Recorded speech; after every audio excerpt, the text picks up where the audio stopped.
రాష్ట్ర వ్యాప్తంగా సంచలనం సృష్టించిన పోక్సో కేసులో కీలక పరిణామం నెలకొంది. ఈ కేసులో నిందితుడిగా ఉన్న బండి భగీరథ్ పోలీస్ కస్టడీ ఇవాళ్లతో ముగియనుంది. ఇప్పటికే 2 రోజుల పాటు పేట్ బషీర్బాగ్ పోలీసులు భగీరథ్ ని సుదీర్ఘంగా విచారించారు. మేడ్చల్ మల్కాజ్గిరి కోర్టు 3 రోజుల కస్టడీకి అనుమతించిన సంగతి కూడా తెలిసిందే. ఇక కస్టడీ గడువు ముగియటంతో పోలీసులు నేడు భగీరథ్ ను కోర్టులో హాజరుపరచనున్నారు. కూకట్పల్లి డీసీపీ రితిరాజ్ పర్యవేక్షణలో ఈ విచారణ ప్రక్రియ కొనసాగింది. విచారణలో భాగంగా ఘటన జరిగిన ప్రదేశంగా భావిస్తున్న మోయినాబాద్లోని ఫామ్ హౌస్ కు తీసుకెళ్లి సీన్ రీకన్స్ట్రక్షన్ కూడా పూర్తి చేశారు. ఇక బాధితురాలి స్టేట్మెంట్ ఆధారంగా పోలీసులు పలు కీలక ప్రశ్నలు సంధించినట్లు తెలుస్తోంది. ముఖ్యంగా డిజిటల్ ఆధారాలు, కాల్ డేటా రికార్డులపై అధికారులు దృష్టి సారించారు. కస్టడీలో లభించిన సమాచారంతో పోలీసులు కోర్టుకు ఒక నివేదిక సమర్పించే అవకాశం ఉంది. కస్టడీ ముగిసినందున భగీరథ్ ను తిరిగి జ్యుడిషియల్ రిమాండ్కు తరలించే అవకాశాలు ఎక్కువగా ఉన్నాయి.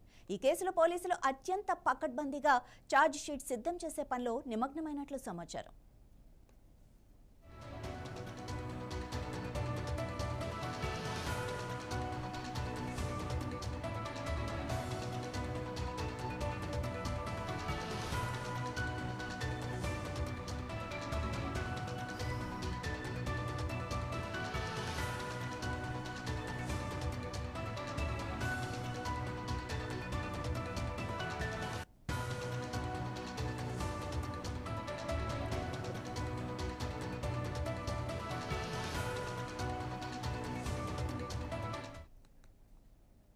రాష్ట్ర వ్యాప్తంగా సంచలనం సృష్టించిన పోక్సో కేసులో కీలక పరిణామం నెలకొంది. ఈ కేసులో నిందితుడిగా ఉన్న బండి భగీరథ్ పోలీస్ కస్టడీ ఇవాళ్లతో ముగియనుంది.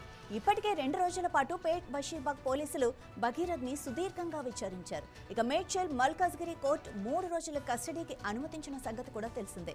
కస్టడీ గడువు ముగియటంతో పోలీసులు నేడు భగీరథ్ ను కోర్టులో హాజరుపరచనున్నారు. కూకట్పల్లి డీసీపీ రితిరాజ్ పర్యవేక్షణలో ఈ విచారణ ప్రక్రియ కొనసాగింది.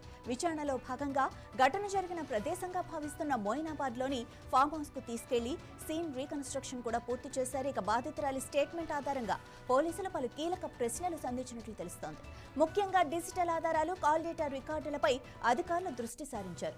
కస్టడీలో లభించిన సమాచారంతో పోలీసులు కోర్టుకు ఒక నివేదిక సమర్పించే అవకాశం ఉంది. కస్టడీ ముగిసినందున భగీరథ్ ను తిరిగి జ్యుడిషియల్ రిమాండ్కు తరలించే అవకాశాలు ఎక్కువగా ఉన్నాయి. ఈ కేసులో పోలీసులు అత్యంత పకడ్బందీగా ఛార్జ్ షీట్ సిద్ధం చేసే పనిలో నిమగ్నమైనట్లుగా సమాచారం.